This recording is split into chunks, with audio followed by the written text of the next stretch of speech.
জান্নাত আল্লাহর পক্ষ থেকে মুমিনদের জন্য এমন একটি নিয়ামত যা কোনো চক্ষু কখনো দেখেনি, কোনো কান কখনো শ্রবণ করেনি, এমনকি কোনো মানুষের পক্ষে কল্পনা করাও সম্ভব হবে না। সোজা কথায়, জান্নাতের তুলনা কেবল জান্নাত।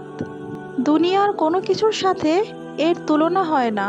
ভয়াবহ হাসরের ময়দানে যখন মানুষের জীবনের প্রতিটি কর্মের হিসাব নেওয়া হবে, তখন কারো ভাগ্যে জান্নাত নির্ধারিত হবে, আবার কারো ভাগ্যে জাহান্নাম। এবার কল্পনা করুন, আল্লাহর রহমতে আপনি সেই সৌভাগ্যবান বান্দাদের একজন যার ভাগ্যে জান্নাত নির্ধারণ হয়েছে। আপনি দাঁড়িয়ে আছেন জান্নাতের দরজায়। চির শান্তির জীবন মাত্র কয়েক কদম দূরেই আপনার জন্য অপেক্ষা করছে। কিন্তু ভেতরে প্রবেশের আগে আপনাকে সম্পূর্ণভাবে পরিশুদ্ধ হতে হবে। আপনার শরীর থেকে দুনিয়ার সব অবশিষ্ট দূর করতে হবে। তখন আপনাকে বিশেষ এক নদীতে গোসল করানো হবে। সেই নদীর পানি আপনার সব দুর্বলতা ও ত্রুটি দূর করে ফেলবে। আপনার শরীরের সব রকম ত্রুটি অদৃশ্য হয়ে যাবে, এমনকি দাড়ি, গোঁফ, লোম এবং শরীরের অন্যান্য দাগ অদৃশ্য হয়ে যাবে। ফলে আপনি হবেন ৩৩ বছরের টকবগে সুদর্শন মানুষ। কিন্তু এখনও আপনি পুরোপুরি প্রস্তুত নন, এখনও কিছু ধাপ বাকি আছে। অতঃপর আপনার জন্য প্রস্তুত করা বিশেষ এক ঝর্ণা থেকে আপনি পানি পান করবেন। এতে হবেন আপনি সম্পূর্ণ ভিতর থেকে এবং বাহির থেকে জান্নাতের জন্য প্রস্তুত। তারপর আপনি দাঁড়াবেন সেই ফেরেশতার সামনে, যার দায়িত্ব হলো আপনার জন্য দরজা খুলে দেওয়া। তার নাম হলো রেদওয়ান। যাই হোক, জান্নাতের দরজার কথা বলতে গেলে জান্নাতে মোট ৮টি দরজা রয়েছে। প্রতিটি দরজা দিয়ে মানুষ জান্নাতে প্রবেশ করবে ভিন্ন ভিন্ন আমলের ভিত্তিতে। আপনি কোন দরজা দিয়ে প্রবেশ করবেন তা নির্ভর করবে আপনার আমল ও দুনিয়ায় আপনি কেমন জীবন কাটিয়েছেন তার উপর। জান্নাতের প্রতিটি দরজার রয়েছে আলাদা আলাদা নাম, কিন্তু প্রতিটি দরজার উপরে লেখা রয়েছে লা ইলাহা ইল্লাল্লাহ মুহাম্মাদুর রাসূলুল্লাহ। যারা দুনিয়াতে নিয়মিত নামাজ আদায় করেছে তারা প্রবেশ করবে সালাত নামের দরজা দিয়ে। আর দ্বিতীয় দরজা রাইয়ান, যারা রোজা রেখেছে এই দরজা তাদের জন্য। তৃতীয় দরজা হলো সাদাকা দরজা, যারা সারা জীবনে অল্প কিছু হলেও দান করেছে এই দরজা তাদের জন্য। চতুর্থ দরজা হলো জিহাদ দরজা, যারা আল্লাহর পথে সংগ্রাম করেছে এই দরজা হলো তাদের জন্য। পঞ্চম দরজা হলো হজ দরজা, যারা মক্কায় গিয়ে হজ পালন করেছে এই দরজা হলো তাদের জন্য। ষষ্ঠ দরজা হলো কাজিমুল গাইস দরজা, যারা শত কষ্টের মধ্যেও নিজেদের রাগ দমন করেছে এই দরজা হলো তাদের জন্য।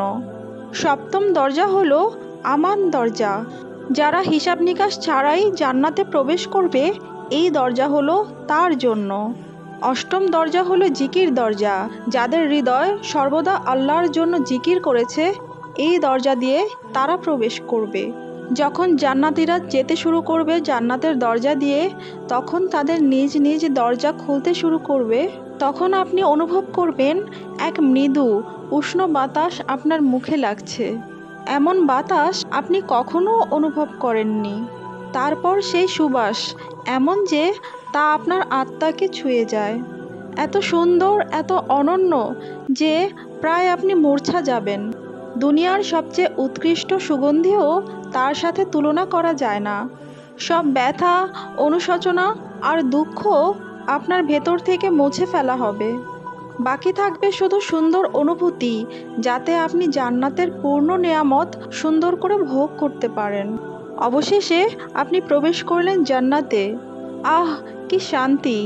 আপনার জন্য সেখানে আছে সুন্দর জীবন, আপনার জন্য সেখানে আছে সুন্দর স্বাস্থ্য, যার ফলে আপনি আর কখনো অসুস্থ হবেন না। আপনার জন্য আছে অনন্ত যৌবন, ফলে আপনি আর কখনো বুড়ো হবেন না। আপনার জন্য আছে সুখ, ফলে আর কখনো দুঃখ পাবেন না। আপনি জান্নাতে প্রবেশ করতেই ফেরেশতারা আপনাকে স্বাগত জানাবে আর বলবে, আল্লাহর পক্ষ থেকে তোমার উপর শান্তি বর্ষিত হোক। স্বাগতম, এখানে চিরকাল থাকো। প্রথমে আপনাকে দেওয়া হবে প্রাসাদ, বাগান ও পুকুর সহ। তারপর আপনার হৃদয় যা চায় তাই আপনাকে দেওয়া হবে, একটিও বাদ যাবে না। হ্যাঁ বন্ধু, এটাই জান্নাত, যেখানে নেই কোনো দুঃখ, নেই কোনো ভয়, নেই বার্ধক্য, নেই কোনো ব্যথা। এটা এমন এক জায়গা যেখানে আছে সব রকম সৌন্দর্য, যা আপনি জানেন আর যা আপনি জানেন না। আপনি বসবাস করবেন এমন এক ঘরে যা তৈরি হয়েছে সোনা ও রূপার ইট দিয়ে। মরক্কা হিসাবে ব্যবহার হয়েছে মিশক, কঙ্কর হলো মুক্তা ও রুবি এবং মাটি হলো জাফরানের। আপনি ফিরে এসেছেন সেই জায়গায় যেখানে প্রথম আপনার সৃষ্টি হয়েছিল। অতঃপর ফেরেশতারা আপনার সাথে কথা বলবে। তারা জিজ্ঞেস করবে, তুমি সবেমাত্র জান্নাতে প্রবেশ করেছো, এখন বলো তুমি কি চাও। উত্তরে আপনি বলবেন, আমি ইতিমধ্যে আমার রবের অসংখ্য উপহার ও নেয়ামত দেখেছি। আমাকে আরেকটু সামনে যেতে দাও এবং আরেকটু উপভোগ করতে দাও।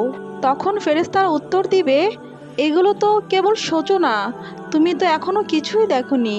এর চেয়েও মহান নিয়ামত তোমার জন্য অপেক্ষা করছে। অতঃপর আপনি এগিয়ে চললেন। আপনার সামনে উদিত হলো এক প্রাসাদ, পুরোপুরি খাঁটি সোনার তৈরি। এর বারান্দাগুলো মুক্তোর মতো ঝলমল করছে। আপনি যতই কাছে যান, কিছু দাস দাসী উপস্থিত হয়। তাদের রূপ যেন মুক্তার মতো। তারা হাতে ধরে আছে সোনার থালা আর রূপার পাত্র। তারা সালামের মাধ্যমে আপনার অভ্যর্থনা জানায়। আপনিও সালামের উত্তর দিলেন। আপনি সিদ্ধান্ত নিলেন এখানেই থেকে যেতে, কিন্তু ফেরেশতারা বলল, এর চেয়েও মহান নিয়ামত আছে, চলতে থাকো। ফলে অবাক হয়ে আপনি আবারও হাঁটতে থাকলেন। এরপর আপনি দেখলেন আরেকটি প্রাসাদ, যা লালচে পাথর দিয়ে তৈরি। এটা রুবি পাথর দিয়ে তৈরি প্রাসাদ, যার ভেতর থেকে বাহিরে সম্পূর্ণ দেখা যায়। তারপর আপনি তার ভেতরে প্রবেশ করলেন। ভেতরে আছে 70,000 কক্ষ, অতুলনীয় সৌন্দর্যে ভরা, যাতে আপনার আত্মা ও দেহ আনন্দে ভরে উঠল। প্রতিটি কক্ষে সাজানো আছে খাবারের থালা, ফল, মাংস, পানীয়, সবই আপনার রবের পক্ষ থেকে অসাধারণভাবে প্রস্তুত। আপনি একটি ফলে কামড় দিলেন, তা আপনাকে মনে করিয়ে দেয় আপনার জীবনের প্রিয় সব স্বাদ। তবুও স্বাদটি একেবারেই নতুন। এর আগে আপনি কখনো এমন স্বাদ অনুভব করেননি।